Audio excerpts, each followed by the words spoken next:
Hey guys, so let's go ahead and face facts. The community in For Honor isn't as big as some other big name games out there like Rainbow Six Siege. But that doesn't change the fact that we have an impressive following, right? I mean, For Honor still maintains a good, strong, and loyal community.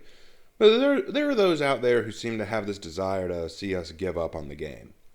Someday I might do a full video on the community as a whole, but for now I want to address this video. There are dozens of videos out there on YouTube from different content creators talking about why For Honor sucks or why they gave up on it. But I choose to address this one because it's one of the most popular and most of the points it gives are the same as the ones I hear from other videos. So I'll be taking a look at this video and responding to For Honor Sucks, Here's Why by Reisu. Before we begin, I want to preface that I do not hold any ill will towards Reisu, and I do not condone or encourage harassment. I am simply pointing out my thoughts on his points in this video. So, let's get started.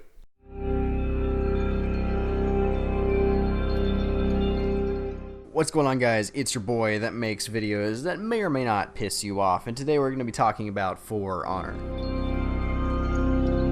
For Honor is a pretty broken and shattered game. It has fallen into a place where it has become increasingly more aggravating to play.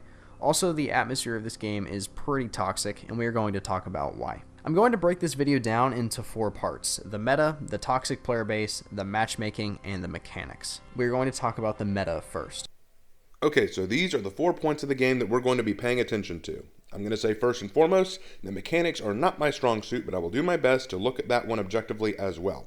So I'm excited. I want to hear what is bad about the meta. Let's go into it. The meta in For Honor heavily shifted recently with the big nerf to Raider and the introduction of Jormungandr. Also, I'm not exactly sure how to pronounce Jormungandr's name. Is it Jormungandr, Jormungandir? I don't really know, so I'm just going to call her Jorm.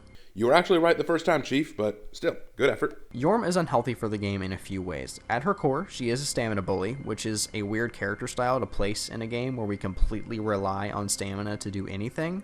So fighting Jorm is like fighting someone that doesn't want you to be able to play the game or have fun. Having less stamina reduces how much you can retaliate and combo against a character, which can make fighting Jorm pretty annoying. And of course, let's not forget how heavily Jorm capitalizes on knocking a player out of stam, which is a pretty easy task for her to do. Also, going for a parry on Jorm is almost suicide if the player knows how to feint and guard break. She can also take 2 bars of health in one hammer slam and get an overshield for landing that hammer slam. Yeah, I think that's a bit ridiculous. Not to mention every move Jorm does is pretty much a 50-50, and if you guess wrong... And although Jorm is probably my biggest problem with this game in terms of a hero, she is only a small part of the problem. Okay, stop. No offense, but what are you talking about? Your chief complaint so far is that Raider got a nerf and that Jorm was added. So? Yeah, she's a stamina bully, but so is Centurion. Both of them capitalize on draining stamina and knocking over enemies. Your point that we need stamina to pull off combos is 100% true, but that's why it's not a good idea to just spam attacks and waste your stamina needlessly against Jormungandr. Like I said in her video, Jorm taught me how to be more careful with my stamina and be more aware of how much I'm using. In my opinion, her lack of range and the fact I lose more stamina than I drain with her half the time just makes her harder to use sometimes. I personally think that Jorm is an adequate hero, but not the best. And with the new rework she's getting, like her new nerf that she's getting this season, she's going to be even harder to play because it's going to be so much harder to drain stamina with her. She works a lot better with someone like Centurion or T&D who can help knock over enemies for her. But I should also ask, you said that pretty much every move Jorm does is a 50-50? What is a 50-50? Are you saying it's a 50-50 if it hits?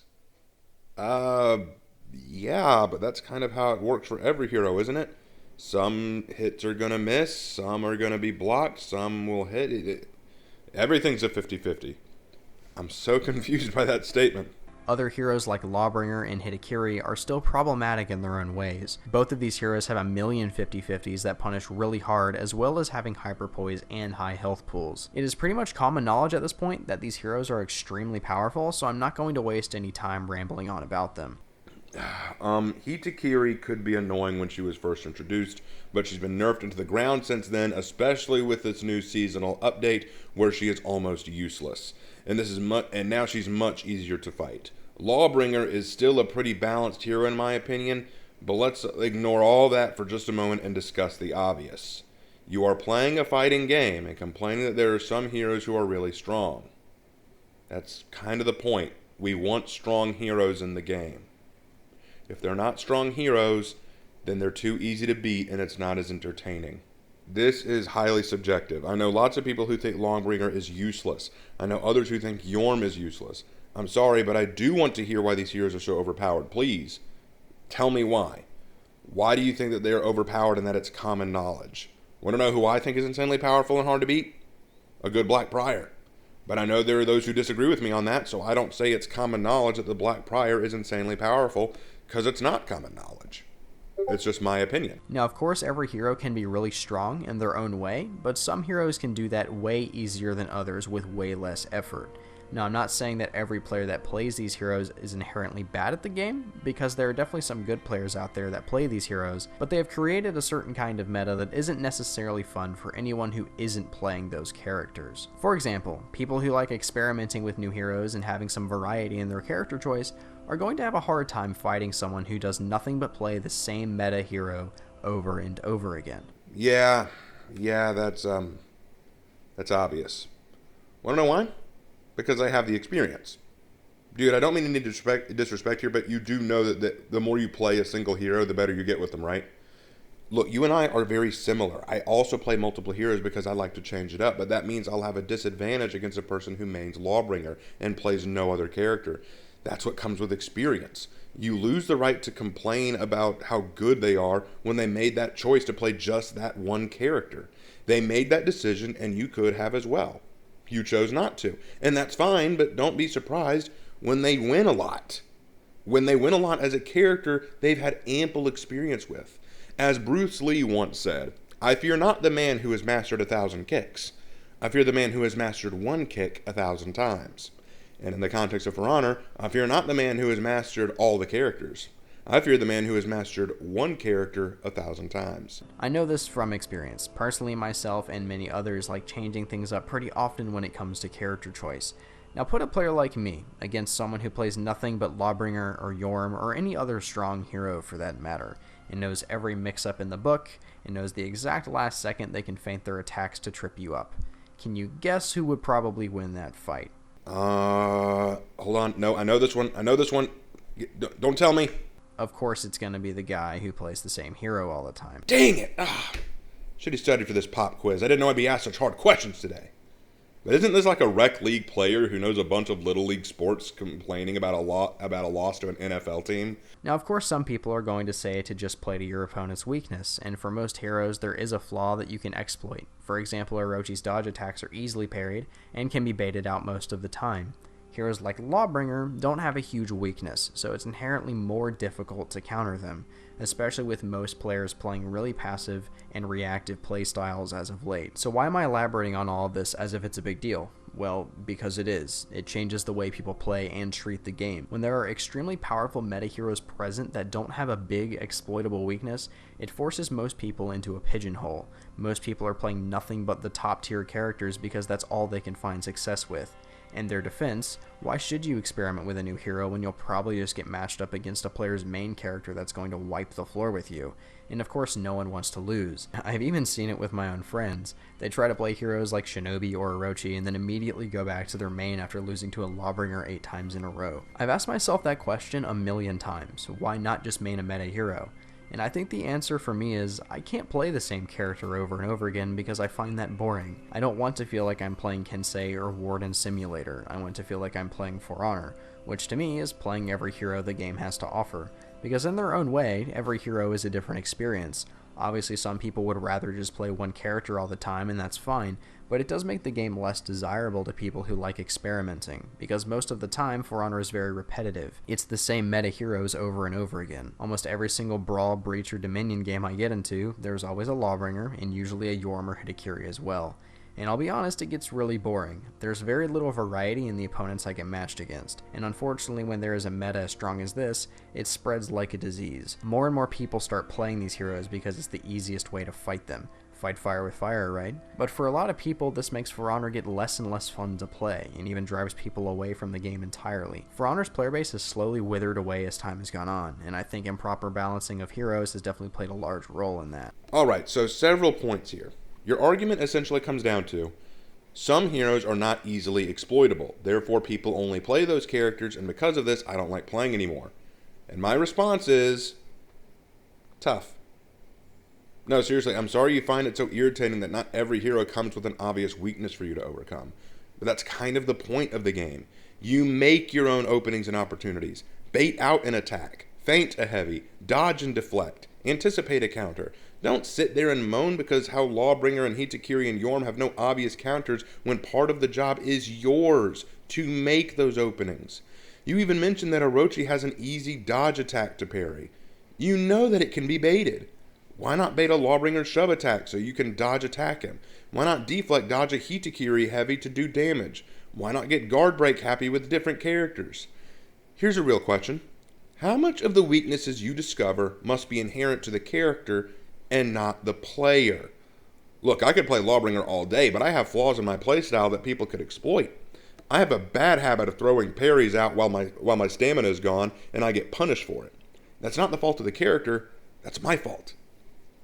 Yeah, some characters are easy to spam and get easy kills with.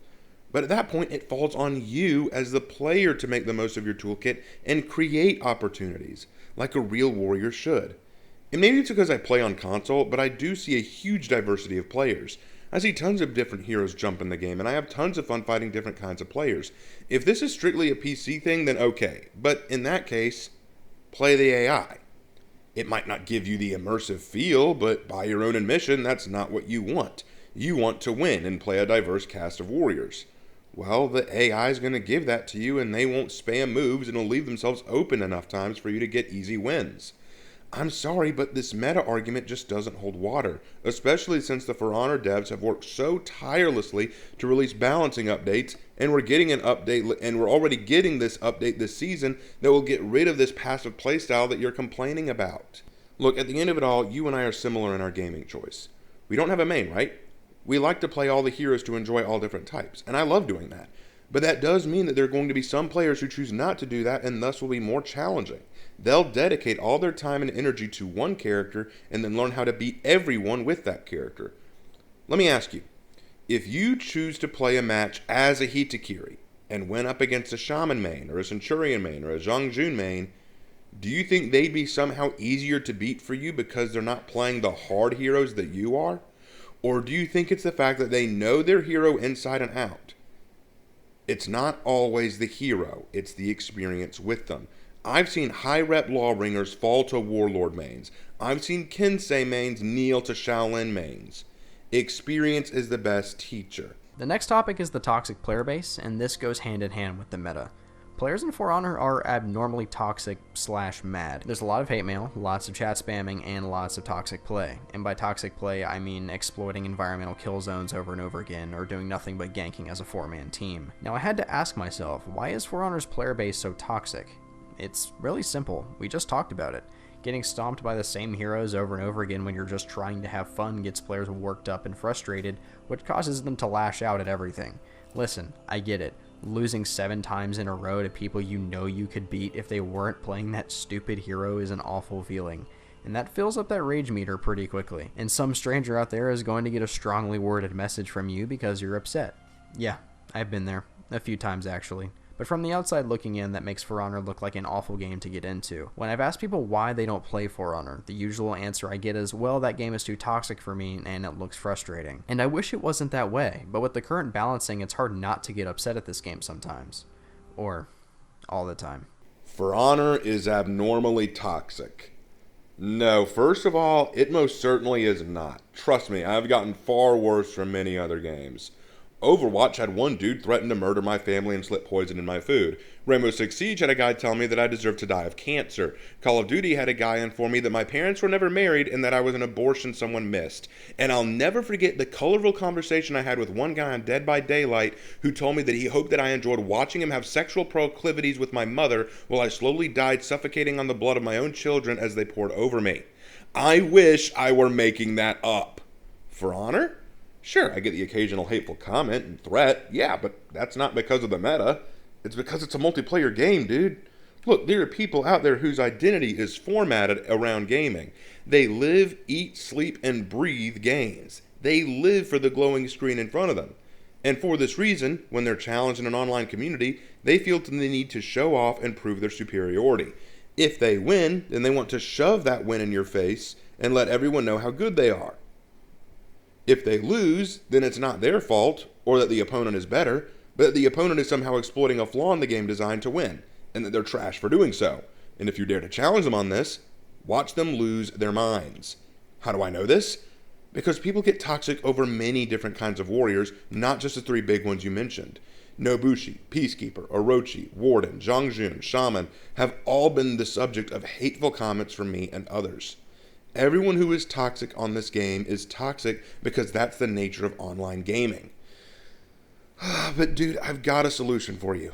It's an easy solution. Go play the AI. Unlike Rainbow Six Siege or Dead by Daylight, you have the option to play against computer-generated bots in For Honor. My brother does this because he doesn't like playing against really good players. He prefers to immerse himself in the different characters and enjoy a leisurely game experience, which is what it sounds like you are wanting. You don't want toxic players? The bots won't be toxic. You don't want the same heroes over and over? You won't get them. You don't want to play against characters with no exploitable weaknesses? The bots will deliberately leave openings for you, except for bot 3s, who can play better than real players half the time. Sure, I feel like it's the equivalent of bowling with the bumpers up, but by your own admission, no one likes losing. Here's the sad truth, though.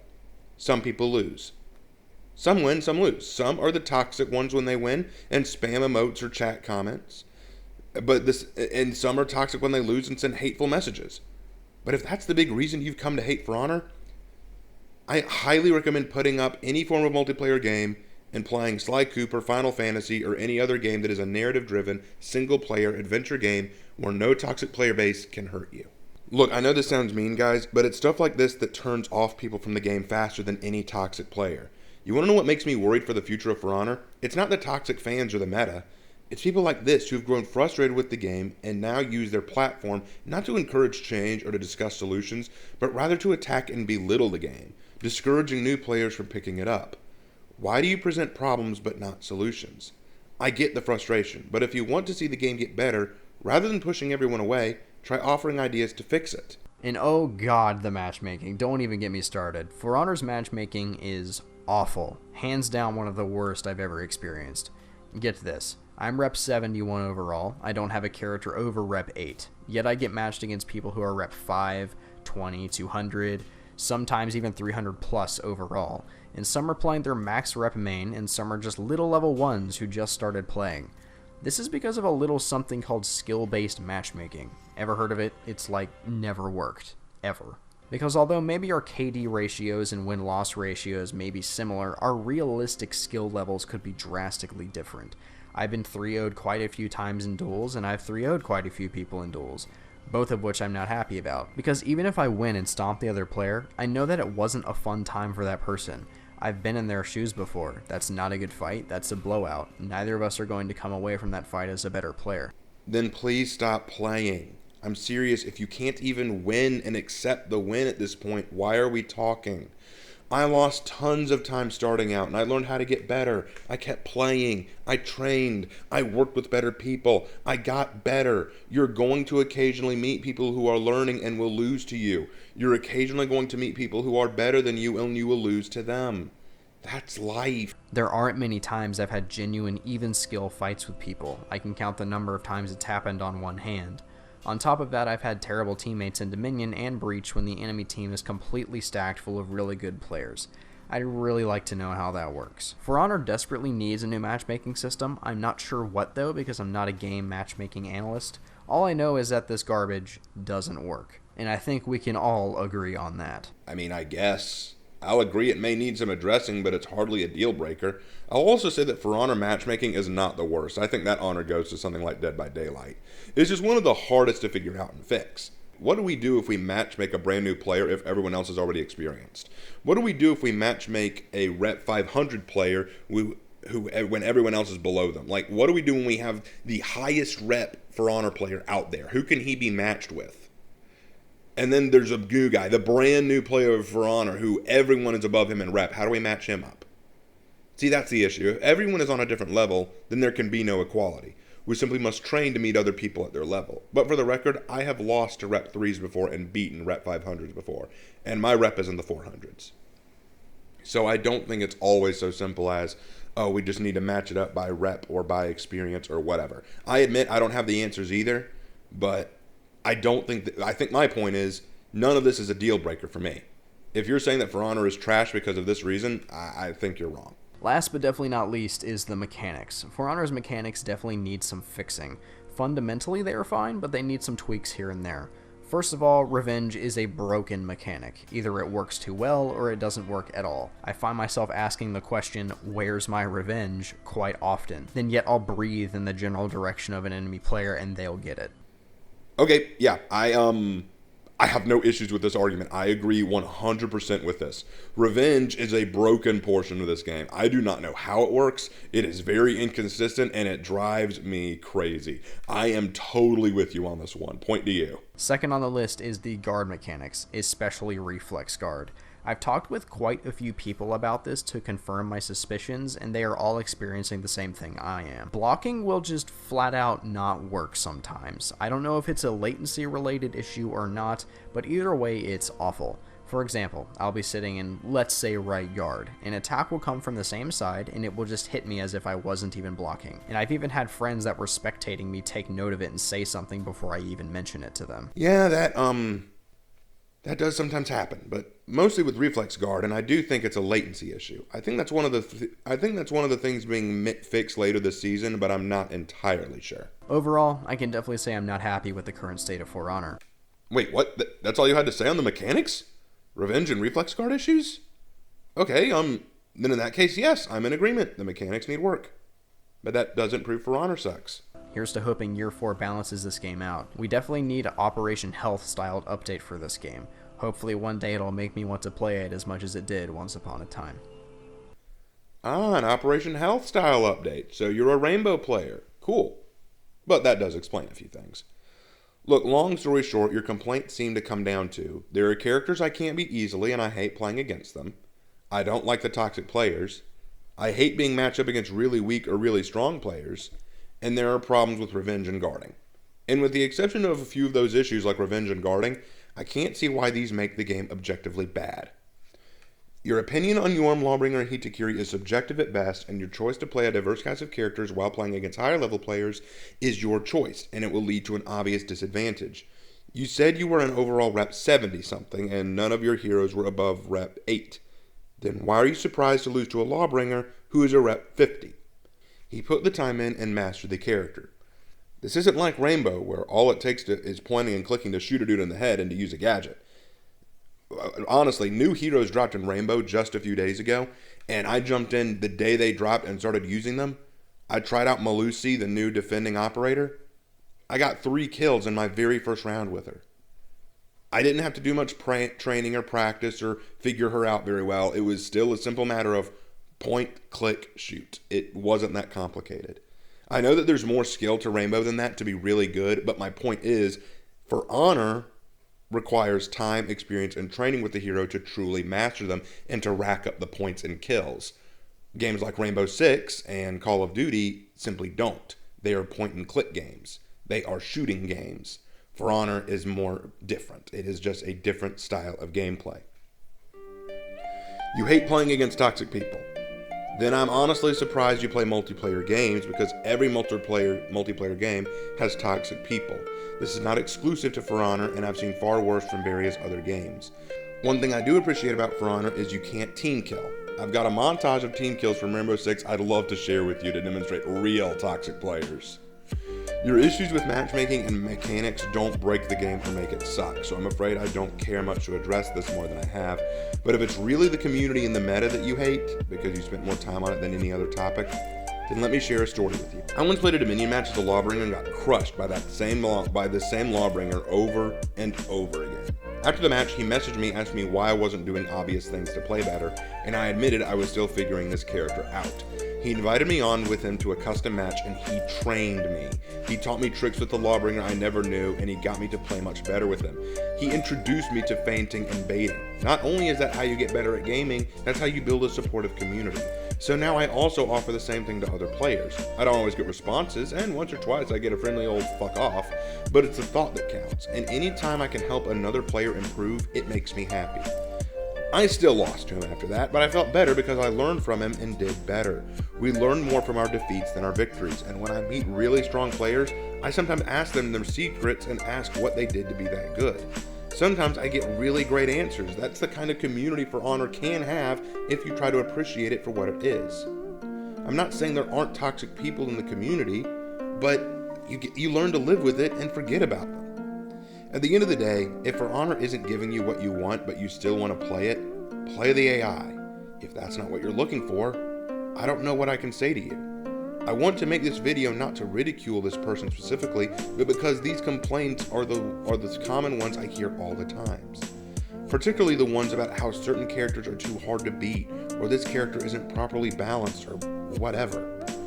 For Honor isn't perfect, but it's also the only game of its kind. My dad used to tell me, joy is a choice you make. You can live your life and approach everything you do with joy in your heart, or you can approach it with sullen expressions and with a defeated attitude. At the end of the day, it's your choice how you go through life. I made this series because I was tired of so many looking at For Honor with a sullen expression, so I chose to look at it with joy and with hope. This is a wonderful game. Are there problems? Yes, absolutely. But do they make the game suck and worth throwing in the garbage? Not at all. If your chief problem is a specific character, then you're missing the forest for the trees. If your problem is a toxic player base, learn to ignore and move forward. And look for the more supportive community. If your problem are mechanical and matchmaking, propose solutions to the developers and try to make the most of it. Fight with a handicap if your opponent is too weak, or learn to cherish the new experience of fighting a higher rep player and learn from them. There are ways you can deal with these problems, and I don't think any of them break the game. But that's all I have time for here, folks. Let me know what y'all think in the comment sections, and I will see you next time on the next For Honor analysis. Take care.